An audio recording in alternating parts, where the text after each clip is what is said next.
नमस्कार विद्यार्थी मित्रांनो, मी आसिफ शेख, स्पर्धा मित्र अकॅडमी धाराशिव। आजचा आपला विषय आहे अखेर नर्मदा आली अंगणा।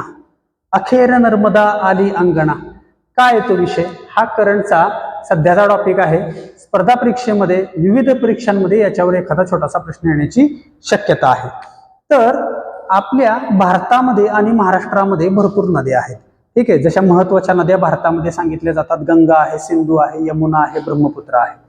महाराष्ट्रामध्ये नद्या सांगितल्या जातात, गोदावरी आहे, भीमा आहे, कृष्णा आहे, वर्धा आहे, वैनगंगा आहे। कोकणातल्या बऱ्याचशा नद्या आहेत, दमणगंगा, सूर्या, वैतरणा, तानसा, उल्हास, अंबा, कुंडलिका, वशिष्ठी, शास्त्री, काजळी, कर्ली, तेरेखोल, ठीक आहे। अशा बऱ्याच नद्या आहेत आणि नर्मदा आणि तापी ह्या पश्चिम वाहिनी नद्या सुद्धा आहेत। तर चालू घडामोडीमध्ये एखादा प्रश्न या ठिकाणी विचारला जातो, नर्मदा नदी संबंधी जो पाणी वाटपाचा जो वाद होता तो वाद अखेर मिटलेला आहे आणि महाराष्ट्रामध्ये नर्मदा नदीचं पाणी येणार आहे, म्हणून म्हटलं जातंय अखेर नर्मदा आली अंगणा। तर आता हा वाद काय होता? तर महाराष्ट्रामध्ये जर आपण बघितलं, या ठिकाणी मी छोटासा नकाशा तुम्हाला काढून दाखवतो। महाराष्ट्रामध्ये जर आपण या ठिकाणी बघितलं तर महाराष्ट्राच्या उत्तर सीमेवरून या ठिकाणी नंदुरबार मधून 54 किलोमीटर नर्मदा नदीचा प्रवाह वाहतो। किती किलोमीटर? 54 किलोमीटर नर्मदा नदीचा प्रवाह वाहतो। नर्मदा नदी ही पश्चिम वाहिनी नदी आहे। नर्मदा नदी पश्चिम वाहिनी नदी आहे आणि ती अरबी समुद्राला जाऊन मिळते आणि महाराष्ट्रामधील लांबीनुसार सर्वात छोटी नदी म्हणायला हरकत नाही। प्रमुख नद्यांमधील सर्वात छोटी नदी म्हणायला हरकत नाही, ठीक आहे। तर या ठिकाणी मी बोर्डवर काही पॉइंट्स या ठिकाणी लिहिले आहेत। तर नर्मदा नदी संबंधी जो वाद होता, नर्मदा नदीवर गुजरातमध्ये सरदार सरोवर प्रकल्प बांधला। नर्मदा नदीवर गुजरातमध्ये सरदार सरोवर प्रकल्प बांधला आणि या सरदार सरोवर प्रकल्पामुळे बरीच गावं, बरेच या ठिकाणी ग्रामीण भाग, वाड्या वस्त्या पाण्याखाली गेले, पुनर्वसनाचा प्रश्न निर्माण झाला, जमिनी पाण्याखाली गेल्या आणि यामुळे या ठिकाणी सरदार सरोवराच्या बांधकामाचा खर्च होता। तर ही नर्मदा नदी महाराष्ट्रामधून, मध्य प्रदेशमधून वाहते, ती महाराष्ट्रामध्ये येते, महाराष्ट्रामधून गुजरातमध्ये जाते।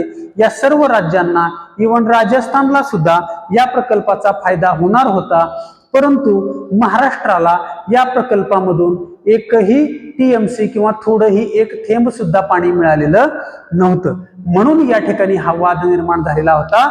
आणि बाकीचे सरकार, राज्य सरकार महाराष्ट्रामधून खर्च मागत होते बांधकामाचा आणि महाराष्ट्र तो काही खर्च द्यायला तयार नव्हता। आधी या ठिकाणी महाराष्ट्राला किती पाणी भेटणार हे या ठिकाणी सांगणं आवश्यक होतं आणि हा वाद या ठिकाणी महाराष्ट्र, मध्य प्रदेश आणि गुजरात राज्य सरकारमध्ये होता। आता ज्यावेळी एखादी नदी अनेक राज्यांमधून वाहते, त्यावेळी या नदीला आंतरराज्यीय नदी असं म्हटलं जाते। आंतरराज्यीय नदी असं म्हटलं जाते, अनेक राज्यांमधून वाहणारी नदी। ज्यावेळी एखादी नदी अनेक राष्ट्रांमधून किंवा देशांमधून वाहते, त्यावेळी त्या नदीला आंतरराष्ट्रीय नदी असं म्हटलं जातं। ज्याप्रमाणे सिंधू नदी भारत आणि पाकिस्तानमध्ये वाहते, तर ती आंतरराष्ट्रीय नदी झाली। ब्रह्मपुत्रा नदी तिबेटमध्ये उगम पावून भारतामध्ये प्रवेश करते आणि नंतर ती बांगलादेशमध्ये जाते, ती आंतरराष्ट्रीय नदी झाली। आता ज्यावेळी आपण नर्मदा नदीच्या विषयामध्ये बोलूयात, ज्यावेळी नर्मदा नदी अनेक राज्यांमधून वाहते, त्यावेळी त्या नदीच्या पाण्याचा फायदा सर्व राज्यांना झाला पाहिजे। त्यामुळं या ठिकाणी नर्मदा नदी नंदुरबारवरून केवळ 54 किलोमीटर वाहणारी नदी होती। मग नंदुरबार हा अतिशय दुर्गम भाग, डोंगर टेकड्यांचा भाग, सातपुडा पर्वतरांगेच्या रांगा नंदुरबार मधून जातात आणि या ठिकाणी याला तोरणमाळ असं म्हणतात। या नंदुरबार मधून ही वाहणारी नर्मदा नदी त्या ठिकाणावरून पाणी घेणं आपल्याला शक्य नव्हतं। मग आपण नर्मदा नदीचं पाणी, त्याच्या खाली दुसरी नदी जी वाहते जळगाव मधून, तापी नदी, पश्चिम वाहिनी, तापी नदीमध्ये काही पाणी वळवण्यासाठी आपण या ठिकाणी सूचना केली होती, परंतु एका नदीचं पाणी दुसऱ्या नदीमध्ये वळवणं हे नियमबाह्य आहे असं म्हणून गुजरात या ठिकाणी आपल्याला विरोध करत होता, ठीक आहे। मग दुसरा पर्याय होता, आपल्याला डायरेक्ट गुजरातमधून पाणी उचलावं लागेल, यासाठी सुद्धा गुजरातचा विरोध होता। हा वाद या ठिकाणी चिघळला होता आणि मग आता 2 दिवसापूर्वी 7-8 जुलैला या ठिकाणी महाराष्ट्र, मध्य प्रदेश आणि गुजरात यांच्या मुख्यमंत्र्यांची नवी दिल्ली येथे बैठक पार पडली आणि या बैठकीमध्ये या वादावर कायमचा पूर्णविराम भेटला, हा वाद मिटला. तर हा वाद मिटल्यामुळे महाराष्ट्राला किती पाणी मिळेल? तर महाराष्ट्राला 10 TMC पाणी मिळेल. आता किती पाणी मिळेल? 10 TMC पाणी मिळेल, म्हणजेच 10 अब्ज घनफूट. 10 अब्ज घनफूट. इथं प्रश्न विचारला जाऊ शकतो, 1 TMC म्हणजे किती? 1 अब्ज घनफूट. ठीक आहे, हे पाणी मिळेल, वाहतं पाणी असतं म्हणून या ठिकाणी अशा प्रकारचं या ठिकाणी युनिट वापरलेलं आहे. ठीक आहे, तर याच्यामध्ये 5 TMC पाणी आपल्याला नर्मदा आणि तापीचं जे वळण आहे या वळणामधून आपल्याला घ्यावं लागेल, नर्मदा तापीच्या वळणातून घ्यावं लागेल. आणि 5 TMC पाणी आपण गुजरात मधील जो उकाई प्रकल्प आहे, उकाई धरण आहे, या धरणामधून आपल्याला मिळणार आहे. म्हणजे आपल्याला टोटल 10 TMC पाणी आपल्याला या ठिकाणी मिळणार आहे. याचा फायदा आपल्या महाराष्ट्रातील कोणत्या जिल्ह्यांना होईल? तर नर्मदा, नंदुरबार, धुळे, जळगाव हा जो खानदेशचा प्रदेश आहे, वरचा हा जो खानदेशचा प्रदेश आहे, या खानदेशच्या प्रदेशाला मात्र या ठिकाणी या पाण्याचा फायदा होणार आहे. तो जलसिंचन म्हणा, पिण्याच्या पाण्यासाठी म्हणा, इंडस्ट्रियल यूजसाठी म्हणा किंवा वापरासाठी म्हणा. ठीक आहे, आता याच्या संबंधी आपल्याला प्रश्न विचारला जाऊ शकतो. करंटचा हायलाइटेड इश्यू आहे, त्यामुळे नर्मदा नदी सुद्धा थोडीशी आपल्याला समजून घ्यावी लागेल. नर्मदा नदी सुद्धा समजून घ्यावी लागेल. तर विद्यार्थी मित्रांनो लक्षात घ्या, नर्मदा नदीचा ज्यावेळी आपण महाराष्ट्रामध्ये अभ्यास करतो त्यावेळी केवळ महाराष्ट्रापुरता करतो 54 किलोमीटर पश्चिम वाहिनी नदी. ठीक आहे, परंतु भारतासंबंधी ज्यावेळी आपण अभ्यास करतो त्यावेळी आपल्याला बघावं लागेल नर्मदा नदीचा उगम कुठं होतो. नर्मदा नदीचा उगम होतो मध्य प्रदेशातील अमरकंटक या ठिकाणी. मध्य प्रदेशातील अमरकंटक या ठिकाणी, अमरकंटकला तीर्थराज असंही म्हटलं जातं. अतिशय धार्मिक स्थळ म्हणून ते प्रसिद्ध आहे. ज्या ठिकाणी या ठिकाणी सातपुडा आणि विंध्य पर्वतरांगा एकत्रित येतात ते ठिकाण मध्य प्रदेश मधलं अमरकंटक ठिकाण. तर या अमरकंटक मध्ये मध्य प्रदेशचा, नर्मदा नदीचा मध्य प्रदेशमध्ये उगम होतो. त्यानंतर ती महाराष्ट्रामध्ये येते, महाराष्ट्रामधून ती गुजरातमध्ये जाते, गुजरात मधल्या खंबातच्या आखातामध्ये, गुजरात मधल्या खंबातच्या आखातापर्यंत ती त्या ठिकाणी वाहते नर्मदा नदी. ठीक आहे, आता या नदीची लांबी भारतामध्ये किती आहे? तर नर्मदा नदीची लांबी भारतामध्ये 13-12 किलोमीटर, म्हणजे 1312 किलोमीटर काही पुस्तकामध्ये सांगितले, काही पुस्तकामध्ये 1310 किलोमीटर सांगितलेले आहे. 1-2 किलोमीटर या ठिकाणी फरक पडू शकतो, पण पर्याय एवढ्या जवळचे येणार नाहीत. तर लक्षात ठेवा 1310 किंवा 1312 किलोमीटर. महाराष्ट्रामध्ये ही केवळ किती वाहते? 54 किलोमीटर वाहते. कोणत्या दिशेला वाहते? पश्चिम दिशेला. भारतासंबंधी सुद्धा पश्चिम वाहिनी नदी, महाराष्ट्रासंबंधी सुद्धा पश्चिम वाहिनी नदी. ठीक आहे, आता ही नर्मदा नदी जी आहे, ही नर्मदा नदीची या ठिकाणी भारतातल्या लांबीनुसार जर आपण याचा क्रम घेतला तर भारतामध्ये लांबीनुसार याचा क्रमांक येतो 5वा. सर्वात मोठी भारतातील लांब नदी आहे गंगा.